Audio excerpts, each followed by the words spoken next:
प्रयास को सार्थक बना देती है। तो एक बार फिर से मधुर, सुसंस्कृत और उत्साहपूर्ण तालियों से हमारे बच्चों के इस सुंदर नृत्य का अभिनंदन करें। अब इस श्रृंखला को आगे बढ़ाते मैं आमंत्रित करती हूँ हमारे विद्यालय के संगीत अध्यापक को। ये केवल संगीतकार ही नहीं बल्कि बच्चों के लिए प्रेरणा स्रोत भी है। आज वे अपने भजन की मधुर स्वर लहरी से इस वातावरण को और भी भक्तिमय बना देंगे।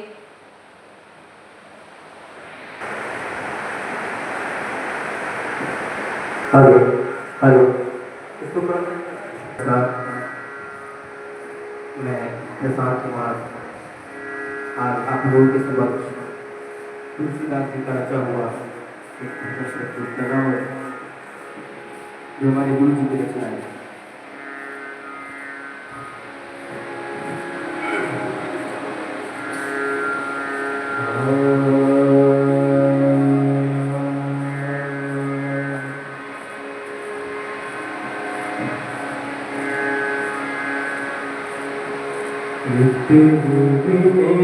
तेरा गुणंदन से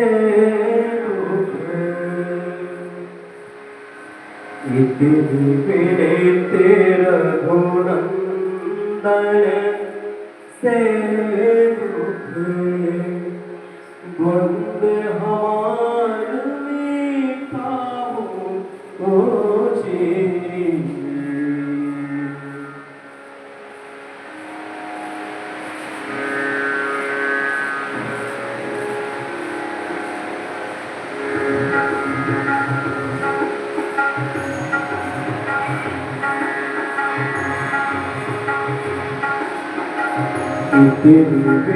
तेरा गुणंदन से दुख द्वंद हमारी मीठा जी बिने तेरा गुणंदन से दुख द्वंद हमारी मीठा जी दुख द्वंद हमारे मीठा जी दुख द्वंद हमारे मिटाओ जी बिने तेरा गुणंदन से दुख द्वंद हमारे मिटाओ जी बिने तेरा गुणंदन से दुख द्वंद हमारे मिटाओ जी।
पंकज पिंजर में अपने पद पंकज पिंजर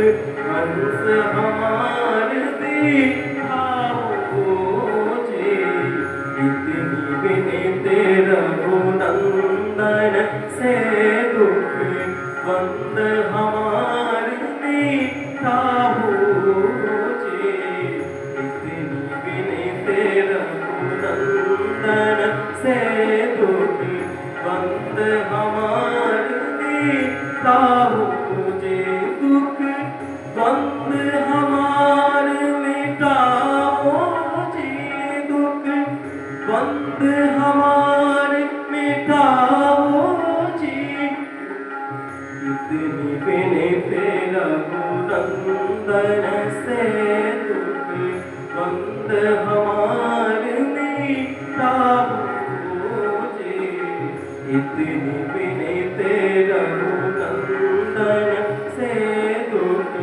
बंद हमार मिटाओ जी।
तुलसीदास कहे कर जोरे, तुलसीदास कहे कर जोरे, तुलसीदास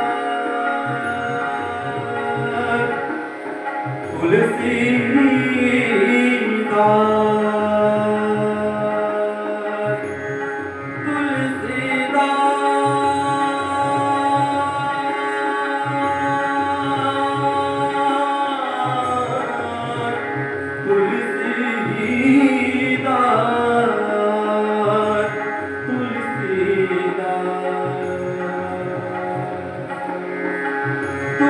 तुलसीदास कहे कर जोरे, तुलसीदास कहे कर जोरे, भव सागर पार उतारो जी, सागर पार उतारो जी, इतनी विनती रघुनंदन से दुख बंद हमार मिटाओ जी, इतनी विनती रघुनंदन से दुख बंद हमार मिटाओ जी, दुख बंद हमार मिटाओ जी, दुख बंद हमार मिटाओ जी, दुख बंद हमार मिटाओ जी, इतनी विनती रघुनंदन से दुख बंद हमार मिटाओ।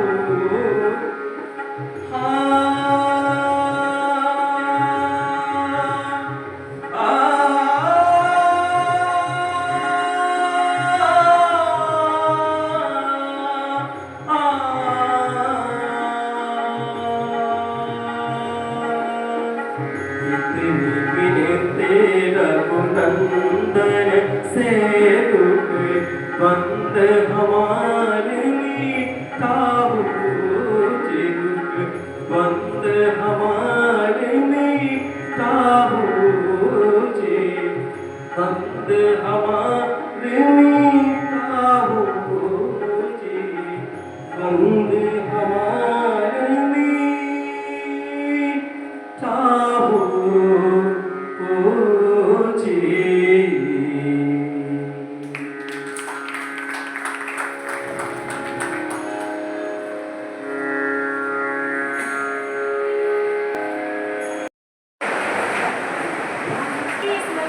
आत्मा सचमुच पावन है।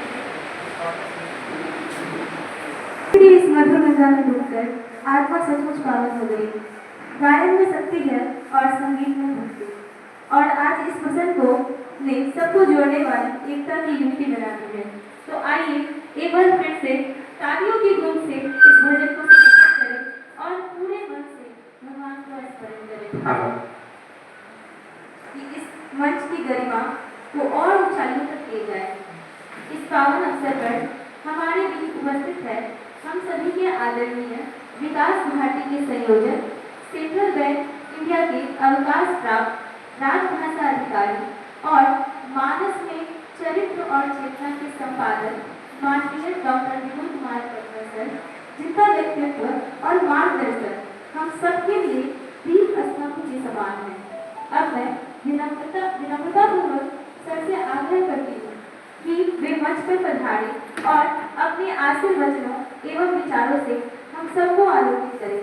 कृपया सभी लोग जोरदार तालियों से इनका स्वागत करें।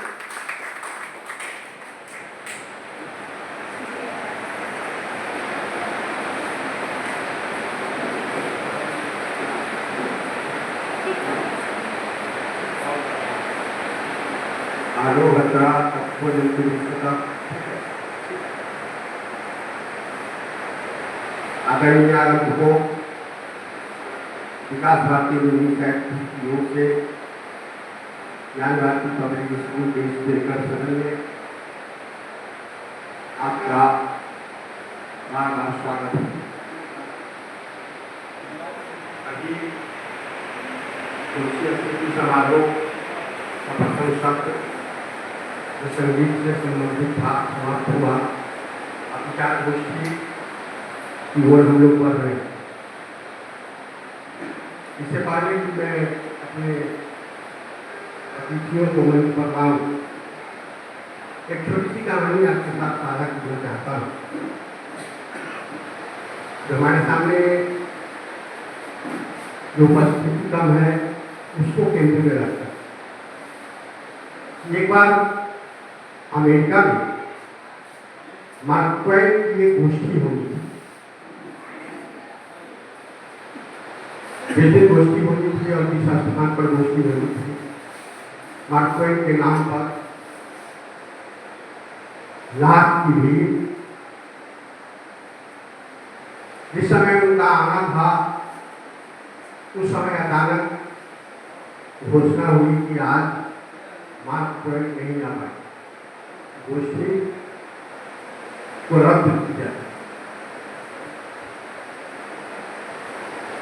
ठीक है, जो चलेंगे। सप्ताह दो सप्ताह बाद फिर इस तरह का कार्यक्रम बना, मार्क ट्वेन आने वाले हैं। फिर भीड़ आई, इस बार भीड़ आती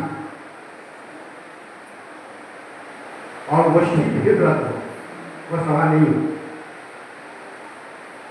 कुछ दिन बाद फिर मार्क ट्वेन की आगे की योजना बनी, स्थान तय हुआ और इस बार कुछ लोग आए थे जो पहले लाख में आते थे, फिर 1000 में आए, अब सैकड़ा में कुछ लोग आए और मार्क ट्वेन का कार्यक्रम हुआ। और आते आते मार्क ट्वेन ने सबके प्रति आभार व्यक्त किया कि आप वे लोग हैं जिनको मेरी जरूरत है, जो मुझे सुनना चाहते हैं। और इससे पहले जो लोग आए थे भीड़ के हिस्सा थे, वो उनको मुझसे कोई मतलब था और मुझे मुझसे कोई मतलब। मैं इस बात को इसी में यहाँ रखना चाह रहा हूँ कि यह जो गोष्ठी है इसी विषय को लेकर पिछले एक लंबी परंपरा है। हम 38 साल से काम करते हैं। तुलसी जयंती मनाने के बहाने तुलसी की किसी पंक्ति को रखकर उस पर विमर्श करते हैं, एक लंबी परंपरा है। इसमें सबकी रुचि हो आवश्यक है और जिनकी रुचि होती है, मैं देखता हूँ जो लोग भी आए उनके भीतर की जज्बा को नहीं देखता और मानस के प्रति जो अपनत्व है, जो एक गहरा संबंध है, जो उसको भी देखता। इसलिए आप लोग जो आए हैं उनके प्रति मैं हृदय से आभार व्यक्त करता हूँ। और आइए गोष्ठी को हम प्रारंभ करते हैं। उसी में भी हम ईश्वर देव जी से चर्चा कर रहे थे। बहुत पहले जब मैं नौकरी में था तो उस तरह की एक सभा हुई थी कानपुर में, और बहुत बड़ा हॉल था और कोई 500-700 लोग आए थे, जो संख्या में कम नहीं हुई। बावजूद वह थोड़ा हल्का सा लगता था, थोड़ा ओछा लगता था। तो एक आदमी ने बताया कि भाई हमारी संख्या कम नहीं, यह हॉल ही बड़ा। हम जल्दी से भीड़ भाड़ करने के लिए एक छोटा हॉल है, हम लोगों के लिए वही काफी। लेकिन हुआ कि नहीं उसके हॉल में हो, तो ये हॉल इतना बड़ा है कि वास्तव में यह संख्या थोड़ा देखने में उतना अच्छा है। आप जो है बहुत हैं। अब आइए हम कार्यक्रम को प्रारंभ करते हैं। आज हमारे बीच मुजफ्फरपुर से आए एक छोटे से आग्रह कवि हृदय सुकंठ गीतकार हिंदी के विद्वान डॉक्टर विजय शंकर मिश्र, मैं इनके प्रति आभार व्यक्त करता हूँ कि 50 वर्ष की उम्र से जो आग्रह किया गया था उसको आदर देते हुए हमारे बीच बढ़ा रहे हैं। आज संस्था की ओर से जो निर्णय है, आज उनकी गोष्ठी की अध्यक्षता डॉक्टर विजय शंकर मिश्र करेंगे। मैं उनसे आग्रह करता हूँ कि आप मंच पर आए और आप लोग ताली बजाकर हमारी प्रस्ताव को हमारे बीच हमारे दूसरे जो अतिथि हैं, मैं तो अतिथि कहना नहीं चाहता, ऐसा इसलिए चर्चित परिचित और लोकप्रिय व्यक्तित्व विकास भारती के लिए शुरू से एक प्रेरक तत्व की तरह रहे हैं। डॉक्टर संजय पंकज एकदम अपनी भी हमारे समय है। मुख्य अतिथि के रूप में मैं उनका स्वागत करता हूँ और मंच पर आमंत्रित करता हूँ कि वो भी मंच पर स्थान ग्रहण करें। डॉक्टर संजय पंकज हमारे एक और परिचित बल्कि परिवार के लोग जो इस वक्त सीतामढ़ी रामसेवक सिंह महिला कॉलेज और राम सकल सिंह साइंस कॉलेज दोनों के प्राचार्य के रूप में कार्यरत हैं। डॉक्टर त्रिविक्रम नारायण सिंह वो हमारे विशेष अतिथि होंगे आज के। मैं उनसे भी आग्रह करता हूँ कि वो भी मंच पर आ जाए। अब इससे पहले कार्यक्रम हो, मैं श्री राम भद्र जी से आग्रह करता हूँ कि वे मंच पर आवे और एक महत्वपूर्ण जो जिम्मेदारी है उसका निर्वहन करें, अतिथियों का स्वागत करें और आपका जो विषय रखा हुआ है राजनीति में धर्म, इसको थोड़ा स्पष्ट करें। तो हम विषय प्रवेश करते हैं और विशेष प्रवेश करते हुए अतिथियों का स्वागत करते हुए आगे का जो कार्यक्रम होगा वक्ताओं को बुलाएंगे। इसका संचालन का भाग भी श्री राम भद्र जी को है। अब मैं श्री राम भद्र जी को सौंपता हूँ। धन्यवाद।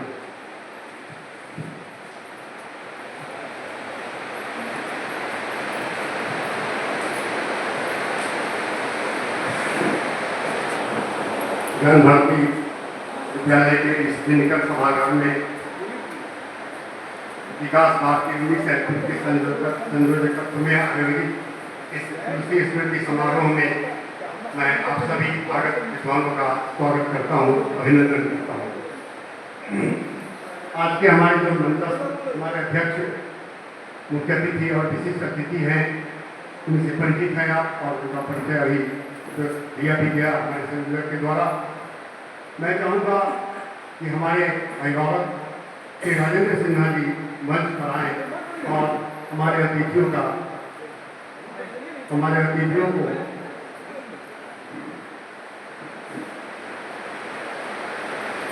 मंच पर चढ़ो थोड़ा चढ़ाया जाएगा। आपको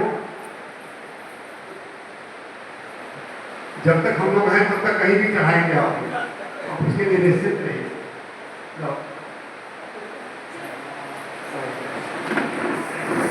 वे अर्पित कर हमारे मुख्य अतिथि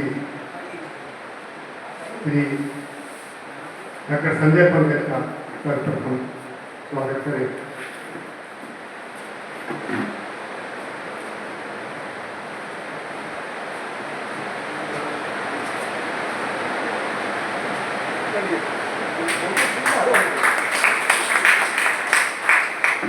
अब आज के कार्यक्रम के अध्यक्ष दिग्विजय कृष्ण सिंह जी का स्वागत करेंगे, श्री नरेंद्र सिन्हा जी।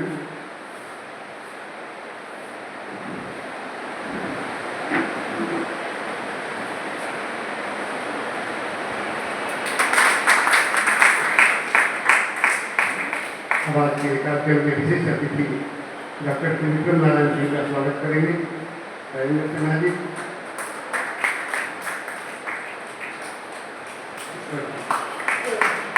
अब मैं श्री दिलीप कुमार चावला करूंगा कि नरेंद्र सिन्हा जी को अपने स्थान पर स्थापित करें, प्राण प्रतिष्ठित करें उनको।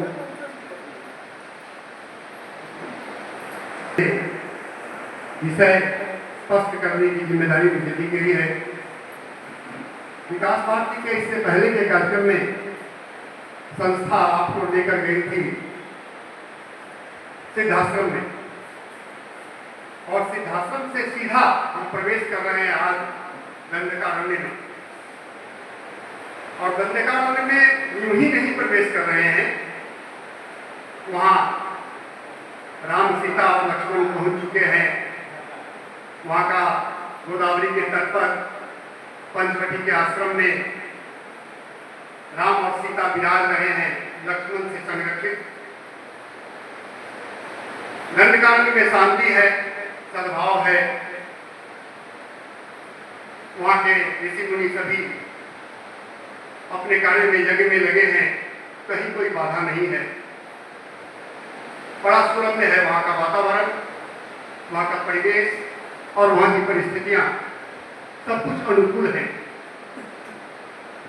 राम और लक्ष्मण के बीच दिन रात नीति की बातें होती हैं। लक्ष्मण पहरेदारी करते हैं, जिसको नतीजन लोग लिखते हैं कि जाग रहा है कौन धनुर्धर, जबकि भवन वर्ष होता है, योगी कुष्मायुध भोगी साधना दृष्टिगत होता है, आदि आदि। दोनों भाइयों के बीच शास्त्र और नीति की बातें होती हैं, ऋषि मुनियों से भेंट होती है, बातचीत होती है। इसी बीच सूर्पनखा प्रकट होती है। राम और लक्ष्मण जो मोहित प्रणय निवेदन करती है राम से, राम विवाहित होने की बात करते हैं और लक्ष्मण की ओर उसे भेज देते हैं। अंततः लक्ष्मण के द्वारा उसके साथ जो व्यवहार किया जाता है वह सब कुछ हम जानते हैं। पूरा दंडकारण्य उसके चित्कार से गूंज उठता है। चित्कार चाहे किसी की हो, कारण जो हो, लेकिन चित्कार की करुणा से वातावरण द्रवित जरूर होता है। उसकी चित्कार रावण तक पहुंचती है, उसके अन्य परिजनों तक पहुंचती है। आप जानते हैं राम से युद्ध होता है, हरदूषण सबका संहार करते हैं राम, शांत होता है दंडकारण्य। राम से प्रेरणा निवेदन के समय वह सीता की क्रूरता का वर्णन करती है सूर्पनखा। वह राम को बताती है कि यह तुम्हारी जो अर्धांगिनी है वह कुरूप है, तुम्हारे योग्य नहीं है, तुम्हारे योग्य तो मैं हूं। और फिर जब उसकी नाक कट जाती है तो पहुंचती है रावण के पास। रावण को जगाती है, झकझोरती है, डांटती है, फटकारती है, ताने देती है और वहां सीता के सौंदर्य का वर्णन करती है। रावण के काम वासना को उत्तेजित करने के लिए जो जाकर सीता का हरण करे, राम से बदला ले। जो सूर्पनखा राम के सामने सीता की को कुरूप बतला रही थी, वह रावण के सामने उसके सौंदर्य का वर्णन करती, वहां नीति की बात करती।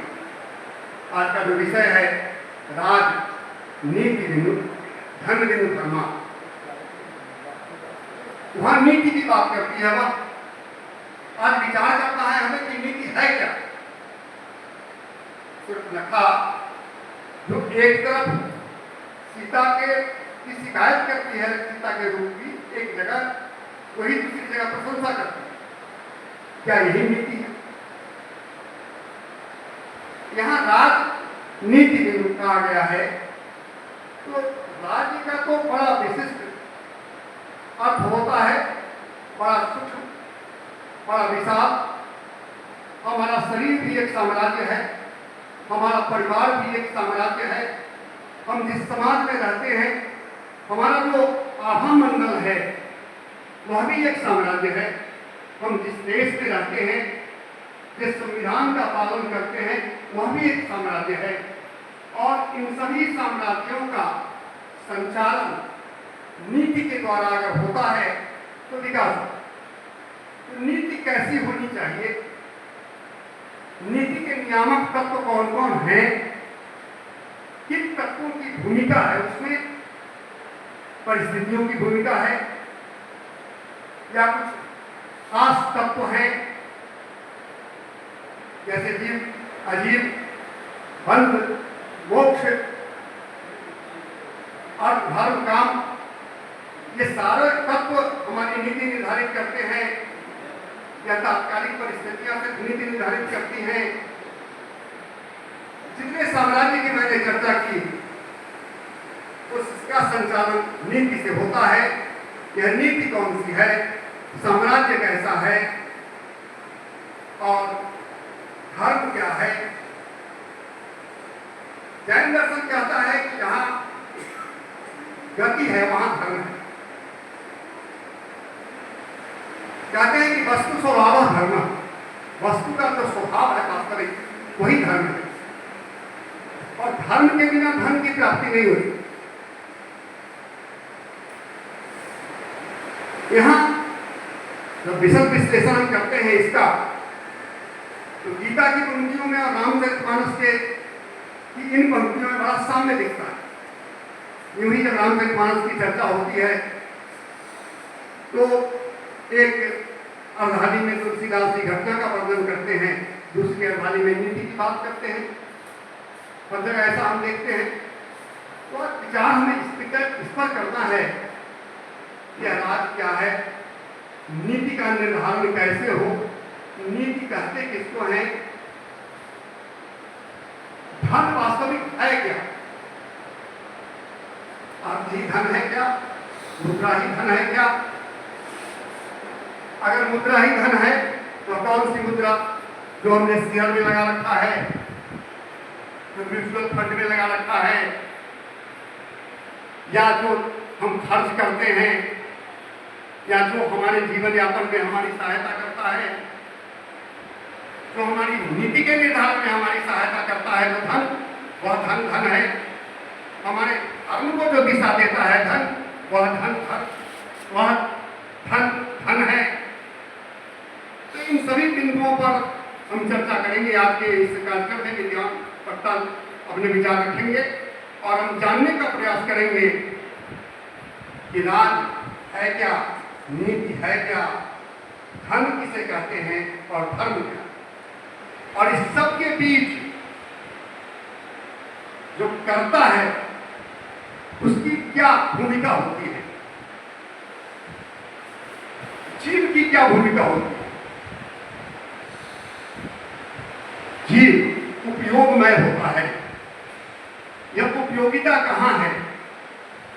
राज्य के संचालन में, नीति के निर्धारण में, धर्म और धर्म के बीच समन्वय स्थापित करने में कहाँ जाकर चुप जाता है मनुष्य और कहाँ जाकर वह गतिमान हो जाता है, गति उसकी ऊर्ध्वगामी और अधोगामी हो जाती है। इन सभी बिंदुओं पर हम विचार करेंगे। रामचरितमानस के इस संदर्भ में जहाँ रावणत्व है, जहाँ रामत्व है, जहाँ सीता है और जहाँ शूर्पणखा है। तो आइए हम चर्चा को आगे बढ़ाते हैं और सर्वप्रथम आमंत्रित करते हैं अपने वक्ता के रूप में कार्यक्रम को आगे बढ़ाते हुए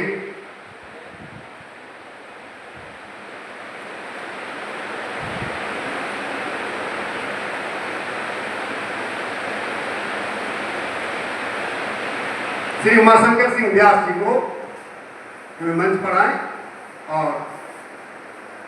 अपने विचार इस विचार गोष्ठी के विषय पर रखें। श्री सीतानाथ समारंभा श्री रामानंदार्य मध्यमाम अस्मदाचार्य पर्यंताम वंदे गुरु परंपराम। लोकाभिरामम रणरंग धीरम राजीव नेत्रम रघुवंशनाथम कारुण्य रूपम करुणाकरंतम श्री रामचंद्रम शरणं प्रपद्ये। मनोजवं मारुत्य तुल्य वेगम जितेन्द्रियं बुद्धिमतां वरिष्ठम वातात्मजं वानरयुद्धमुख्यं श्री रामदूतं शरणं प्रपद्ये। भगवान सद्गुरुदेव भगवान एवं हनुमान जी को नमन करने के बाद आज इस पावन अवसर पर हम लोग भूसरी रतिमम कथा प्रसंगा किसी भी तरह से भगवान की भक्ति ही यहाँ हो रही है। हनुमान जी किसी न किसी रूप में इस परिसर के किसी कोने में मौजूद होकर हम लोगों के कार्यकलाप को भली भांति अवलोकन कर रहे हैं, ऐसा मुझको पूर्ण विश्वास है। सम्मानित मंच पर हमारे संजय बाबू, संजय पंकज जी, हमारे बगल नागपुर के पड़ोसी प्रिंसिपल साहब, कविवर मैं उनसे परिचित नहीं हूँ, मुजफ्फरपुर से चल के आए हैं और सफेद विमल बाबू की कृपा से आप लोगों के बीच हमको आने का अवसर मिला। समय कम है तो मैं एक बार और आया था इस विद्यालय में, तो खचाखच दूसरी मंजिल भरी हुई थी। उस सभा में भी पंकज बाबू मौजूद थे। लेकिन चलिए, जो लोग हैं उसी में आनंद है। अब इस प्रसंग को आगे बढ़ाते हुए यह चौपाई रामचरितमानस के अरण्य कांड के दोहा नंबर 20 घ के 8वां चौपाई है, जिसको कि परमादरणीय विद्वान वक्ताओं ने इसको रखा है आज के इस प्रश्न पर। जो राजनीति बिनु धन बिनु धर्म, बस इतना ही एक अध्याय है। हर ही समर्थ बिनु सत्कर्मा। थोड़ा इससे आगे पीछे इसलिए चलता हूँ कि मेरा नाम कोई पूछेगा। इसी जगह बगल के मानपुर रत्नावली गांव में मेरा जन्मस्थली है, मधौरसानी पंचायत में मेरा पंचायत है। तो बाबा का नाम, पिता का नाम, परबाबा का नाम और वार्डो कहा जाता है जो पूर्व वार्ड में हल्दी अपने। तो कुछ आगे पीछे जब तक नहीं कहूँगा तब तक हम लोग तो हनुमान आराधना रामचरितमानस में कुछ भूमिका, कुछ विशेषण, कुछ आगे पीछे कुछ भाव देते हैं, तब थोड़ा आनंद बढ़ जाता है। अब प्रसंग यह है कि शूर्पणखा के द्वारा हमारे विद्वान तो सब कुछ कह गए, उनके बातों से मैं सहमत हूँ। शूर्पणखा एक ही शूर्पणखा है। त्रेता के तृतीय चरण में रामावतार हुआ था, उस समय भी गोमनिया महिला एवं पुरुष थे। आज भी कुछ इस कलयुग में हैं जो आगे कह मृदु वचन बनाई या पाछे अनहित मन को खिलाई। दुरनिया बात बोलते हैं और एक के बीच जाकर प्रशंसा और एक के बीच शिकायत। महाभारत की रचना आज भी समाज में होता है। यह रामचरितमानस एक एक शब्द हमें निज धर्म पर चलना सिखाती रोज रामायण, सदा शुभ आचरण करना बताती रोज रामायण। तो इसकी शब्द वो मनन करने योग्य है, आत्मसात करने योग्य है। अब रावण को प्रेरित करता है कि ऐसे सीता है, ऐसे है उसका छोटा तपस्वी, हमको यह गति किया है। तो रावण तो प्रकांड विद्वान था, राक्षस कुल में रहते हुए राधेश्याम जी के शब्दों में उसको थोड़ा सा ओजस्वी है। राधेश्याम रामायण वीर रस की रामायण है। क्या काम था शूर्पणखा को उस दंडक वन में जाने को, और रामा के भैया लखनलाल से अपना नाक कटाने को। डॉक्टर जब नली पकड़ता है तो पेशेंट को समझ जाता है कि यह कितनी गहराई में इसका बुखार है। तो रावण तो सब कुछ समझ गया, लेकिन तो पर भी भजन न हो ही तामस दिया। बात बढ़ाना था, अपना गति लेना था। जिसको पाल पोस के राज्य बनाए हुए था उसको भी भगवान के शरणागति करना था। विभीषण शरण में गया तो परम पद लंका मिली, और भोजन किया हुआ आदमी से भजन नहीं होता। भोजन पेट भरने के बाद लोग आराम चाहता है। तामसी शरीर वही है जिस तामसी शरीर से भजन नहीं होता। तो ये तो रावण की बात हुई। अब मैं विशेष क्या कहूँ, यहाँ पर तो राजनीति बिनु धन बिनु धर्मा, राजनीति की बात है। सब बात बता ही चुके कि हर जगह, हर राज्य में, हर परिवार में, हर समाज में नीति छुपा हुआ है। नीति से चलिएगा, धर्म पर रहिएगा तो सब कुछ आपको प्राप्त होगा।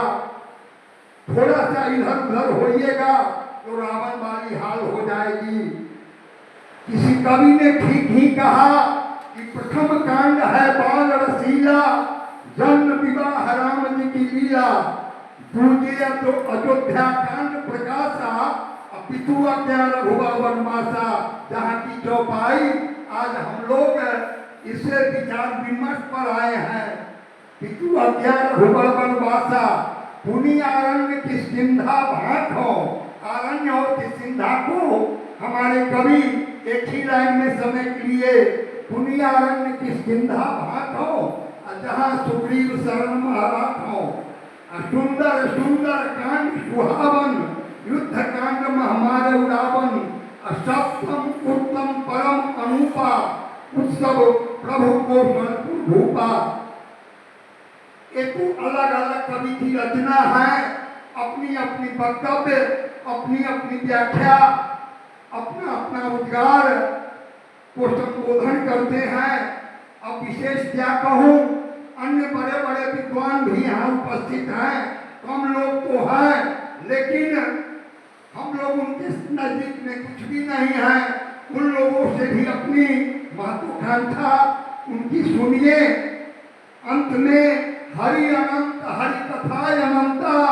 हरि अनंत है, इनकी कथा अनंत है। कहाँ ही सुनाई बहुविधि सब संता।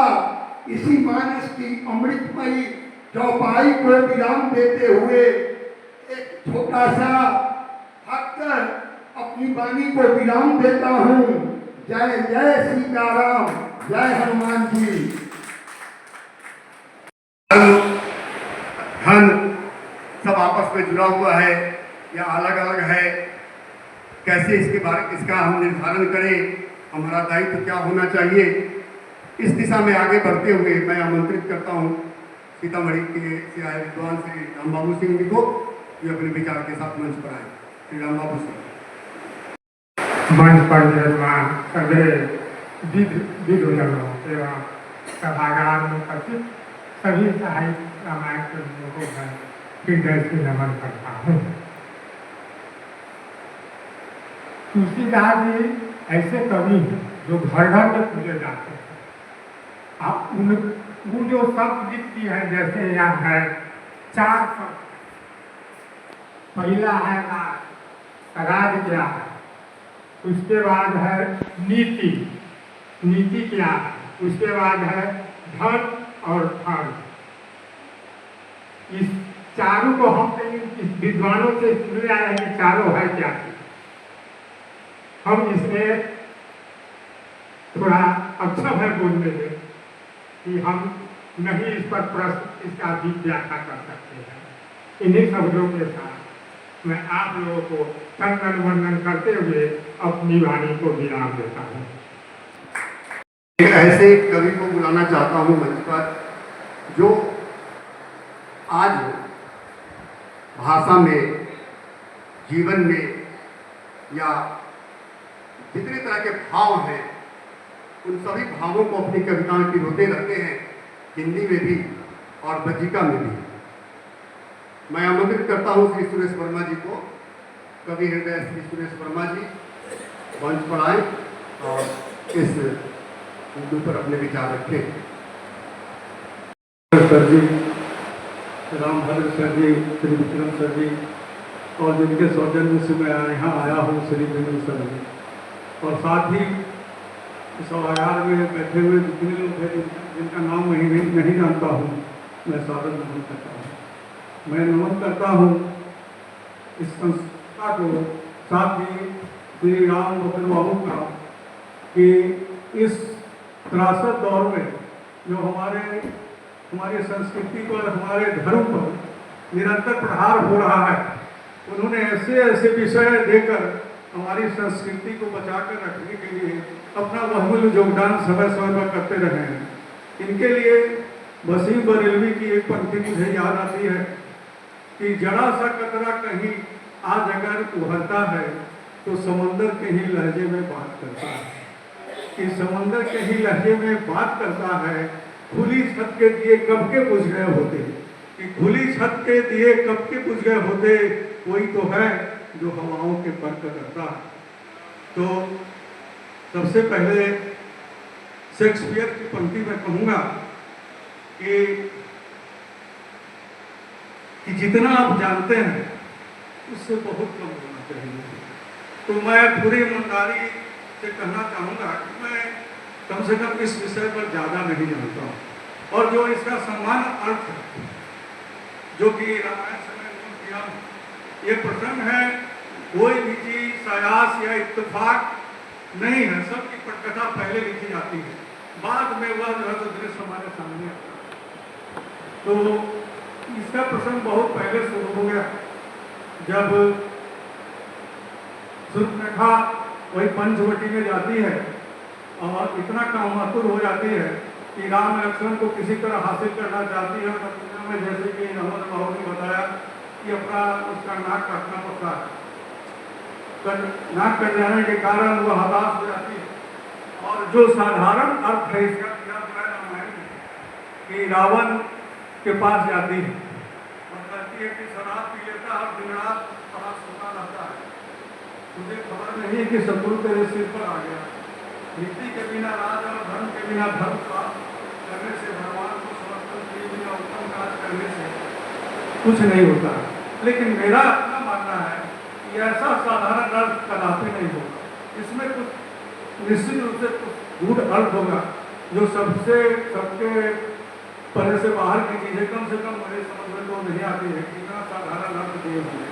क्योंकि आप देख लीजिए कि एक नचिकेता थे जो कि यमराज से पूछा कि सत्य क्या है, तो यमराज ने कहा कि सत्य जो है वो अंतिम सत्य है मृत्यु। और वही प्रश्न जब कृष्ण से अर्जुन ने पूछा कि सत्य क्या, तो कृष्ण ने कहा कि सत्य मैं हूं। और महावीर के एक शिष्य ने उनसे पूछा कि सत्य क्या है, तो महावीर ने कहा सत्य यातना है, इसके सिवा कुछ नहीं है। और जब भगवान बुद्ध के शिष्य आनंद ने पूछा भगवान बुद्ध से कि सत्य क्या है, तो बुद्ध ने कहा था कि सत्य पतझड़ में घटती हुई हवाओं की तरफ चारों तरफ बिखरा पड़ा हुआ। तो इसी तरह मैं यह समझता हूँ कि यह सत्य जो है, जो कि रामायण में सीधा दिया गया हो, इससे कुछ इधर ही कुछ इसका अर्थ होगा। दूसरी बात, इसको पढ़ते हुए मेरे मन में एक बहुत बड़ा संशय उत्पन्न हुआ, इसका निराकरण शायद आज हो जाए, कि जब इतना नीति जानती थी सूर्पनखा, तो फिर क्यों गई राम लक्ष्मण के पास कमान हो? जब इस तरह का नीति वो जानती थी तो निश्चित रूप से कहीं, हालांकि इसका अर्थ तुलसीदास जी ने लंका कांड में किया है कि पर उपदेश कुशल बहुत है, तो सही में दूसरे का उपदेश देना बहुत सहज है, लेकिन उस पर अमल करना कितना भारी है सो देख ही रहे हैं। तो निश्चित रूप से मेरी कोशिश है, मेरी इच्छा है कि इसका कुछ नया अभ्यास सुनने को मिले। और साथ ही एक संशय यह भी हुआ कि शूर्पणखा को रावण से ज़्यादा उसका दूसरा भाई जो था खरदूषण ज़्यादा प्रिय था, क्योंकि यह नीति है, यह आदमी की स्वाभाविक चीज़ है कि जिस आदमी से कोई विपत्ति में उसी के पास जाता है जिससे उसे ज़्यादा उम्मीद रहती है। तो पहले वह रावण के पास क्यों नहीं गई, यह भी प्रश्न मेरे मन में उठा। उसके बाद वह रावण के पास, तो इसका मतलब है कि उसे शुरू में रावण पर विश्वास नहीं था। यह प्रश्न भी मेरे मन में सब के भांति खड़ा। और अंत में यही कहना चाहूँगा कि रामचरितमानस जो है सुज्ञान और संस्कृति का महान सागर है, और इसमें वर्णित चौपाइयाँ जो है सो एक यात्रा है, और ये यात्रा अनवरत चलती रहती है। कहा गया है कि सबसे बड़ी यात्रा आदमी के अपने भीतर उतरना है, क्योंकि जो अपने भीतर उतरता है वही अपने को जानता है। क्योंकि यह भी कहा गया है तो दुनिया को जानना बुद्धि है, ज्ञान है, लेकिन स्वयं को जानना महाज्ञान है। तो मैं एक प्रश्न को खड़ा करके जा रहा हूँ कि जब इतना नीति वह जानती शूर्पणखा तो क्यों गई बवाल में। और दूसरी बात, जब वह भाइयों में सबसे ज़्यादा रावण को मानती थी तो पहले खरदूषण के पास क्यों गई। और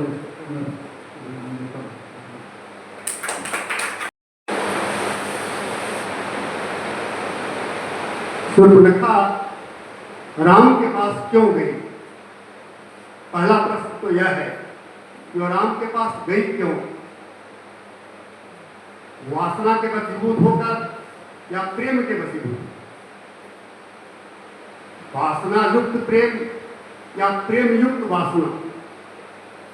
वासना तो है ही उसमें, लेकिन वासना कैसी है?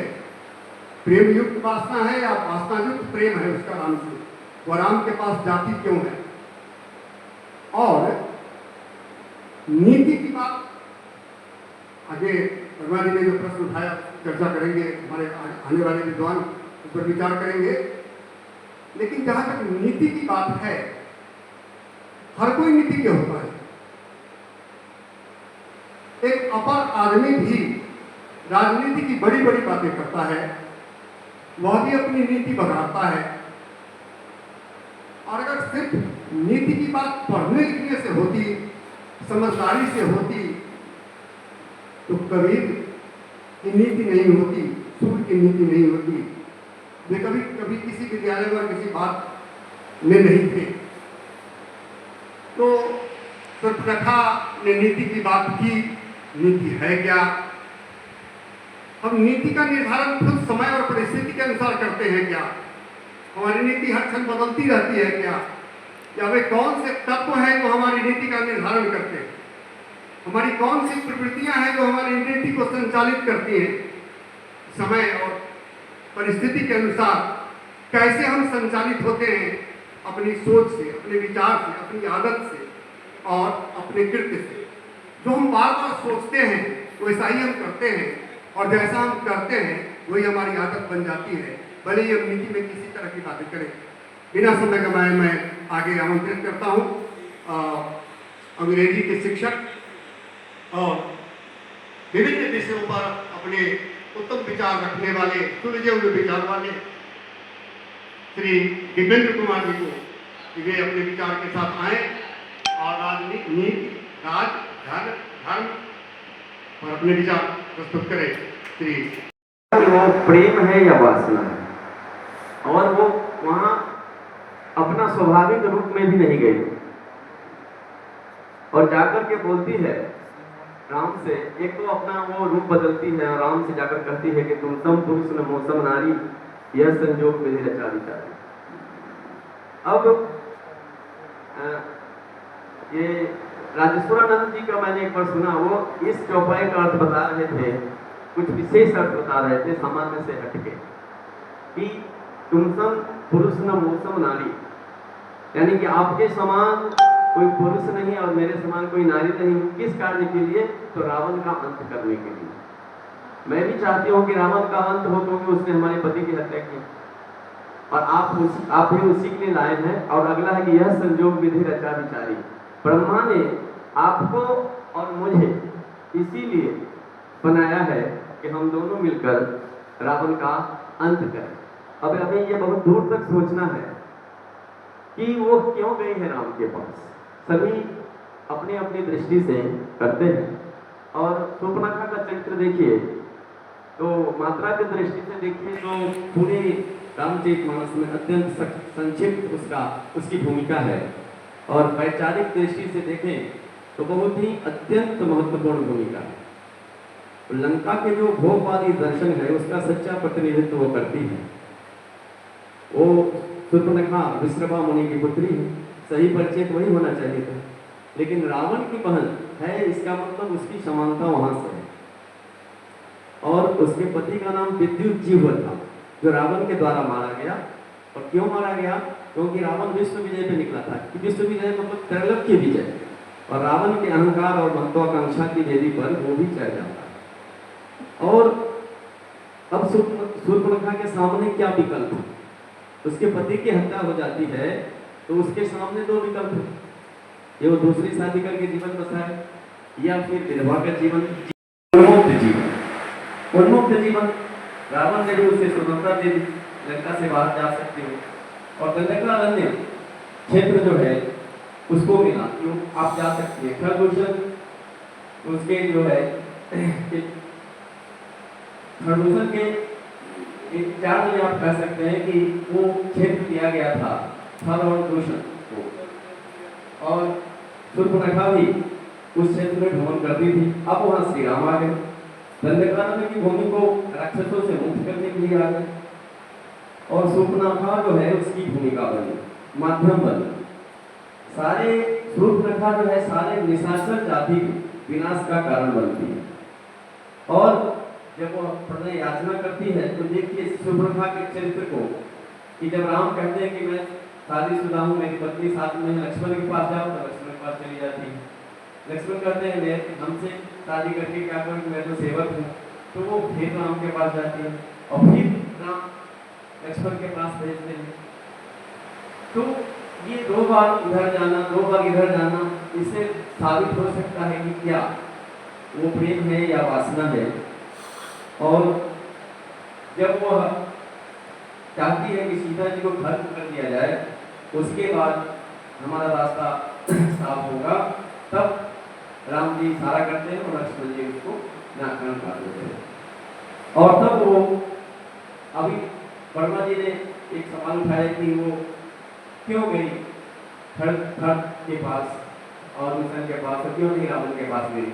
वो पास में वही रहता था, खड़ और दूषण, और वो भी उतना ही शक्तिशाली था। और क्रोध से कांपते हुए वो जाती है खरदूषण के पास। और खरदूषण पहले अपने 14 योद्धाओं को भेजते हैं जो मारा जाता है, फिर 14,000 सैनिकों के साथ खरदूषण जाते हैं और वो मारे जाते हैं।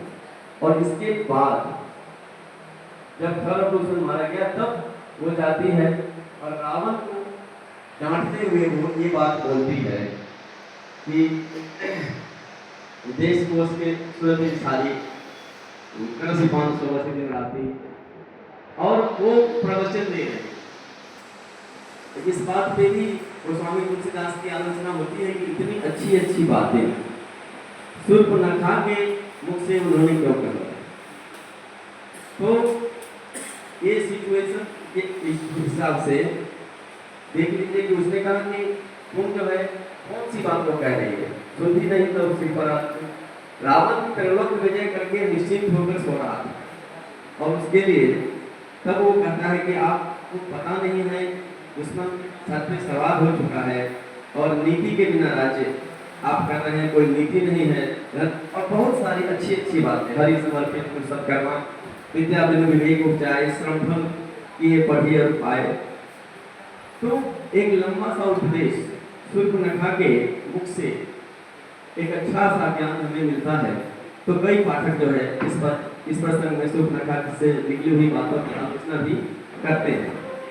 लेकिन ये सभी जो बात कही गई कि पर उपदेश कुशल बहु तेरे, ये शूर्पणखा पे पूर्ण रूप से लागू होता है। और रावण स्तब्ध है हतप्रभ कि रावण की पहन की ओर तो कोई आंख उठा के नहीं देख सकता है, फिर उसका नाक और कान काटने की हिम्मत किसी की। और खरदूषण को मार दिया, उसके 14,000 सैनिकों को मारा गया। तब वो पूछता है कि वो कौन है, और तब जो शूर्पणखा वर्णन करती है, उस वर्णन में ही वो बताती है कि जो सुंदर राजकुमार आए हैं उनके साथ एक सुंदर स्त्री भी, और आपकी बहन समझ के हमारे साथ बहुत सारा परिहास किया गया और हमारा अपमान किया गया, नाक कान काट दिया गया। तो ये देखिए कि वो राम की प्रशंसा कर रही है, रावण के सामने राम की प्रशंसा कर रही है। उसे पता है कि रावण को अपनी प्रशंसा छोड़कर किसी और की सराहना सुनना असह्य है, और उसकी एक और कमजोरी वो जानती है कि सौंदर्य के प्रति रावण की जो आसक्ति है, उसकी जो चारित्रिक प्रबलता है, इसलिए वो सीता की सुंदरता का वर्णन नहीं करता। तो हम यही समझते हैं कि लंका के रंगमंच पर जो खूनी खेल, जो नाटक खेला गया, उसकी शूर्पणखा बनती है, उसका उद्देश्य उपदेश देना नहीं है, रावण को भड़काना है, और वो इसमें वो सफल होती है। शूर्पणखा जैसी स्त्री जो स्वतंत्र रूप से घूमती है, कुछ खर्चा करती है, और अंत में वो सारे समाज के लिए विनाश का कारण बनती है। वही रावण के विनाश का भी कारण बनती है। ये उपदेश नहीं है, तो उसको भड़काना है। ज्ञान सही है, ज्ञान सबके पास है, रावण के पास भी ज्ञान है, लेकिन वही कहा गया कि जब अभिमान आ जाए तो वो ज्ञान का कोई कीमत नहीं है। इसी तरह से बहुत सारी बातें कही गई। तो यह शूर्पणखा संपूर्ण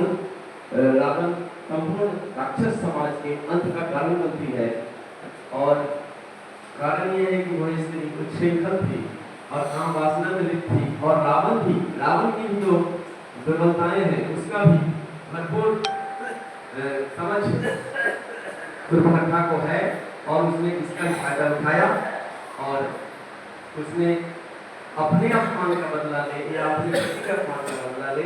रावण और संपूर्ण राक्षस समाज को अंत करने में उसकी बहुत बड़ी भूमिका है।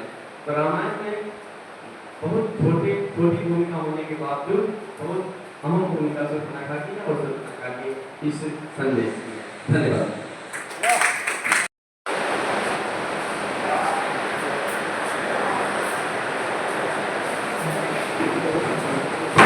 धन्यवाद जी। रावण का राज्य था समृद्ध राज्य था, सोने की लंका थी। क्या वैसे साम्राज्य की स्थापना बिना नीति की हो सकती है? अगर नीति थी तो फिर शूर्पणखा को यह कहने की जरूरत क्यों पड़ी रावण को? प्रश्न यह है कि नीति क्या है?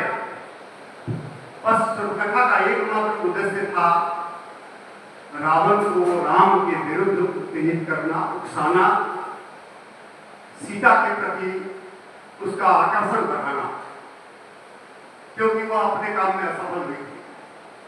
क्या आज के समाज में भी ऐसा होता है? अगर होता है तो रावण का साम्राज्य है। रावण ज्ञानी था,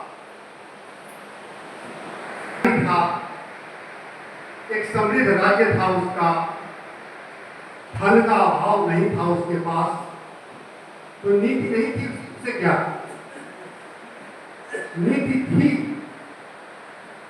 शूर्पणखा सिर्फ यह कहना चाहती है क्या कि तुम्हारे साम्राज्य में सत्य का ध्वज धारण कर एक सत्पुरुष घूम रहा है राक्षसी साम्राज्य में, और तुम्हें पता नहीं? तुम्हें पता होना चाहिए कि असत्य पर जो आधारित है तुम्हारा साम्राज्य, उसमें सत्य का समावेश अगर होता है तो क्या होगा? ऐसा भी नहीं है। शूर्पणखा सिर्फ वासना के वशीभूत है, और वह नीति की बात करती है, धर्म की बात करती है। धर्म के बहुत सारे तत्व हैं, जिसमें क्षमा भी है, दया भी है, करुणा भी है, आज्ञा भी है, सब कुछ है। वे तक तो कहाँ थे जब धर्म की बात कर रही थी सुर्पनखा।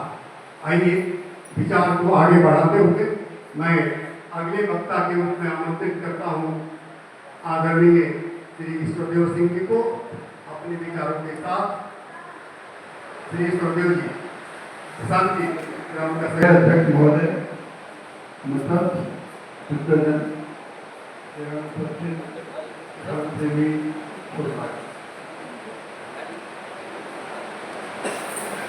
मानव के किसी विशेष शब्द हो, किसी विशेष चौपाई हो या किसी विशेष उदाहरण हो समझने के लिए उस प्रसंग को ध्यान रखना जरूरी है। बिना उस प्रसंग को समझे मानव को पूरा रूप से न्याय करना संभव नहीं होता। सुर्पनखा जब रावण के पास जाती है, सुर्पनखा एक विचित्र महिला है। वह अंदाजा करिए किस परिस्थिति में उसकी मां काम करती है। वह अपने व्यक्तिगत काम का प्रदर्शन करने गई थी परिस्थिति में, और वहाँ उसकी सीता जी पर दृष्टि पड़ी, राम पर दृष्टि पड़ी, लक्ष्मण की दृष्टि पड़ी, और जो सब कहा गया अभी देख विकल भाई जुगल कुमार, दोनों राजकुमार बोले विकल हो गए। ऐसी कहा था और एक भाई जब दूसरे की ओर भेजते हैं, फिर दूसरे की ओर, तीसरे ओर, फिर दूसरे, तीसरे, और उसको सबसे ज्यादा चोट आता है कि राम ने उसकी ओर दृष्टि उठाकर देखा भी नहीं। राम ने उसकी ओर दृष्टि उठाकर देखा भी नहीं। राम की दृष्टि बराबर और जानकी को अपना प्रवर्तक समझती थी। हालांकि जानकी के बारे में जो एक स्त्री होती है, तो प्रकार जो लड़की बनी हुई थी, जानकी के बारे में उसके मन में देखते ही विचार की ईर्ष्या की भावना थी, क्योंकि राम उसकी ओर देख ही नहीं है। राम जो भी बात कर रहे थे, जानकी ओर देख के बात कर रहे थे। और यहाँ पर जानकी और सुर्पनखा जो सामने लड़का सकते हैं, दोनों में ध्यान दीजिए कि दोनों में संस्कृतियों का परिवार। जानकी जी विदेश में की और सुर्पनखा देह में रखी।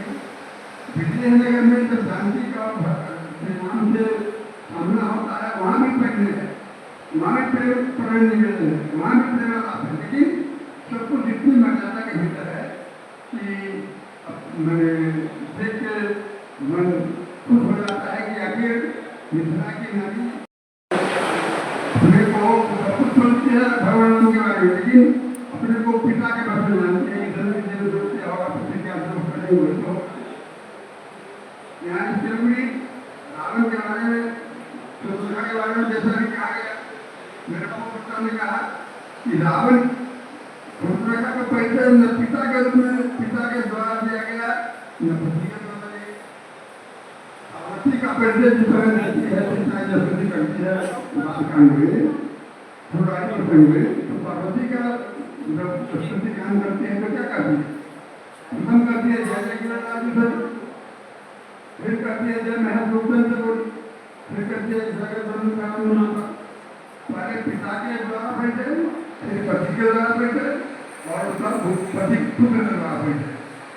सुर्पनखा का परिचय रावण के बहन के रूप में, और रावण के बहन के रूप में देने का मतलब सीधा सा है कि रावण जिस संस्कृति का द्योतक था, रावण जिस संस्कृति का पोषक था, सुर्पनखा उसी की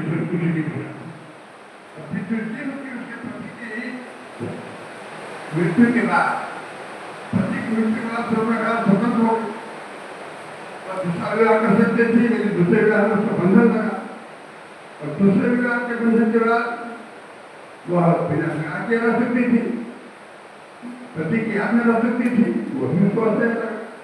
और तब रावण ने उसके मन के रूप उसको स्वतंत्र कर दिया कि वह अपने घूम के अपने मन लायक भोगों का ऋषियों को भोजन करे, ऋषियों को खा ले, और शरीर की काम की अग्नि को तृप्त करने के लिए जो भी मदद हो पाए वो करती थी। रावण निश्चित हो गया था कि अब उसकी सत्ता को चुनौती कहीं से मिल नहीं रही और राम लक्ष्मण और जानकी का वहां आना इस वर्ष को निश्चित था। सूर्पनखा जब रावण के पास गई तो सूर्पनखा ने मन में यह सोचा कि जो खरदूषण की मृत्यु का समाचार रावण को देंगे तो मेरे मन की बात पीछे रह जाएगी। मतलब रावण का उद्धार बनकर रावण का सहयोगी बनने गई थी, रावण के भलाई करने गई थी, वो पीछे चला था। तो प्रकार का विचार था, उसने सोचा कि नाक कान का ऑपरेशन रावण करेंगे। पहले उसने राम के बारे में बताया और रावण को पहले कहा था इतना ज्ञान का बुद्धि पिलाई कि दंग रहे और रावण तो बुद्धि अप्रभ हो गया। जो रावण कहीं भी चुप नहीं रह सकता था वह सूर्पनखा की बातों से एकदम सत्तर हो गया और कुछ नहीं बोल सकता। तो वहाँ पर काफी पान उसके पीने शराब पीने पर सारा किया, प्रहार किया, काफी पान समझने लाते पीने तो फिर बनाते और तब तुरंत राजनीति के बिना दुनिया में आप लोग हम लोग देखते हैं नीति बिना जब राज बनता है तो पीओ के पाकिस्तान में मिल गया। नीति विहीन जब राज बनता है तो 62,000 वर्ग किलोमीटर 3 को दे दिया जाता है, 93,000 मंदिरों को दे दिया जाता है, बदले में एक ही भूमि दे दी जाती है। नीति के बिना राज जब बनता है तो ऐसा ही घटनाएं सामने आती हैं। तो प्रखा ने कहा तो बिल्कुल सही, उसका रावण की बहन कहना बिल्कुल सही था। क्यों कि मेघनाथ की मृत्यु के बाद रावण जब उसकी पत्नी को या और जातियों को समझाता है तब जब स्कंद धन्य विधि समझाई समय नष्ट और रूप जगत को देखो बेटे बैठा वहाँ पर रावण जी की नष्टता के बारे में सुनने को बताता है और खुद परोपदेश बुजुर्गों के ज्ञात नहीं चलने करे खुद था।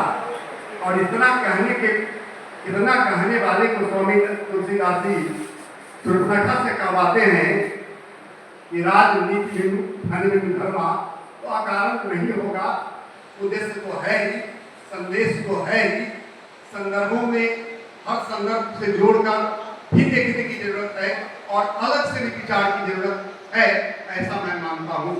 आइए हम गोष्ठी को आगे बढ़ाते हैं और मैं आमंत्रित करता हूँ विद्वान अधिवक्ता परशुराम जी को। परशु लेकर राम खड़े होंगे, अभी अपने वक्तव्यों के परशु से आघात करेंगे राम जी, या आघात करने वाले राम का दर्शन होगा आपको। आइए परशुराम जी अपने विचार दें।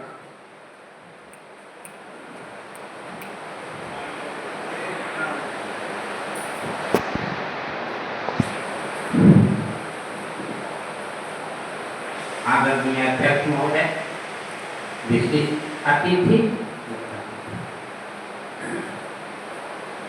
यह प्रसंग रामचरितमानस के राजनीति बिन कर्मा सूर्पनखा के मुख से कहलवाया गया यह प्रसंग है।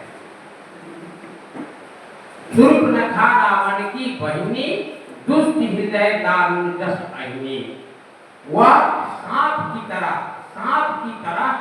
जैसे सांप अपने बच्चों को खा जाता है, उसी प्रकार इसका चरित्र है। अब अहिनी क्यों कहा तुलसी बाबा ने? एक कथा आती है कि जब सूर्पनखा की शादी रावण किया और शादी के बाद जब उसकी विदाई हो रही थी तो रावण को भविष्यवाणी हुआ कि इस सूर्पनखा से जो संतान होगा और उस संतान को जो मारेगा वही तेरे मृत्यु का कारण होगा। सूर्पनखा ने एक बार जब रावण सुना तो रावण सोचा कि इसका कोई संतान न हो, इस प्रकार की बात होनी चाहिए। और विदा करने के बाद पुनः कुछ दिनों 2-4 दिन के बाद देवासुर संग्राम हुआ। उसमें सेनापति बनाकर रावण ने सूर्पनखा के पति को भेजा और बाद में उसकी स्वयं उसने हत्या करा दी। शूर्पणखा बहुत ही कूटनीति और राजनीति में माहिर थी। लोग तो कहते हैं कि वो केजीबी थी, वह गुप्तचर संस्था की हेड थी रावण की, इसीलिए उनको जल स्थान में स्थान दिया गया था। तो उत्तर से कोई भी आक्रमण आवे उसकी सूचना वह रावण को पहले दे, इसीलिए यहाँ रखा गया था। और जब इस दोनों बालकों को देखा तो उसके मन में हुआ कि यह कोई ऐसा वीर पुरुष है। ऐसे इसके बारे में रावण को कहती है कि यह बलकल धारण किए हुए है, दो बालक जो है वह भूमि पर सोता है, वह भोजन फल फूल भोजन करता है, जटा रखे हुए है, साधु के वेश में रहता है। वो दोनों बालक रावण से ऐसा उन्होंने वाल्मीकि रामायण के आधार पर कहा। लेकिन इसके बाद हुआ यह कि अपने पुत्र को उसने इसी बीच में उसको एक संतान हुआ जिसने रावण को जाने नहीं दिया और वह संतान को लेकर जन्म स्थान में चुपचाप थोड़ा रहने लगी। ऐसा हुआ कि जब ये लक्ष्मण गए थे फल फूल लाने के लिए तो उसने अपने पुत्र को कहा कि जाकर इसको खा लाओ और उसको देखो। अपने पुत्र को भेजा, लेकिन लक्ष्मण ने बाण से उसके पुत्र का संहार कर दिया। तब इसने सोचा कि अब तो इसी से रावण का वध होगा जिसने मेरे पति का वध किया है। और तब वह राम के पास गई है, काम वासना से युक्त होकर, क्योंकि रक्त संस्कृति है देवताओं की संस्कृति में और रक्त संस्कृति में, या यूं कहें कि उस समय के जो उत्तर के नाम की संस्कृति थी, दशरथ की संस्कृति थी, इस संस्कृति में जो आचार विचार था वह रावण की संस्कृति में नहीं था।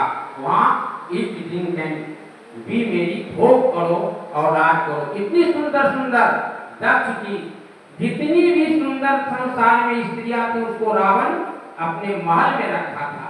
राम उनके बारे में, जो हनुमान जी के बारे में कहा जाता है कि जो लंका में वो गए हैं और रावण के महल में प्रवेश किया है, तो हमारे विकास भारती के संयोजक जी कहते हैं कि तुलसी ने एक लाइन में ही कह दिया कि अति विचित्र कहीं जात सो नाही।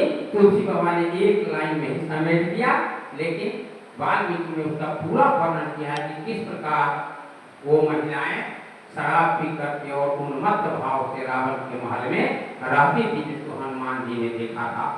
तो इस संस्कृति में, रक्त संस्कृति में यह था, काम वहाँ था ही। हमारे इधर उत्तर की संस्कृति में ऐसा नहीं था।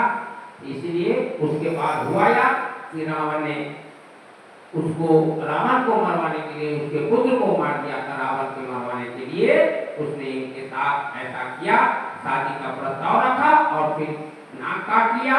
फिर उसके बाद जन्म स्थान में गए खरदूषण के पास और तब रावण के पास वह बिलखते हुए गई, बिलखत गई और रोई नहीं है। वह विभिन्न प्रकार का रूप पकड़ करके गई है और ऐसा उन्होंने कहा है कि तुम्हारे माथे पर राजनीति बिनु धर्मा तुम्हारे माथे पर आ रहा है, तुम यहाँ बैठ करके सोया हुआ है। ऐसा करके उन्होंने योजना बनाकर, क्योंकि इनके साथ भी, लक्ष्मण के साथ भी ऐसा हुआ था कि रावण ने जब शेषावतार के शेषनाग की पत्नी को, बेटी को उठा कर ले गया तो लक्ष्मण से शादी किया। अब इनसे शादी कर दिया अपने पुत्र मेघनाथ से, तो लक्ष्मण ने भी शेषावतार ने भी ऐसा ही सोचा था कि इस संस्कृति का समाप्त करेंगे, इसलिए शेषावतार का रूप लिया। और ये भी चाह रही थी, दोनों का एक ही भाव था कि रावण का संहार हो, और इसलिए उन्होंने रावण के पास गई है और राजनीति और धर्म समझा करके उन्होंने रावण के संहार की सारी योजना बनाई है। इसी का को पाकर अपने वाणी को विराम देता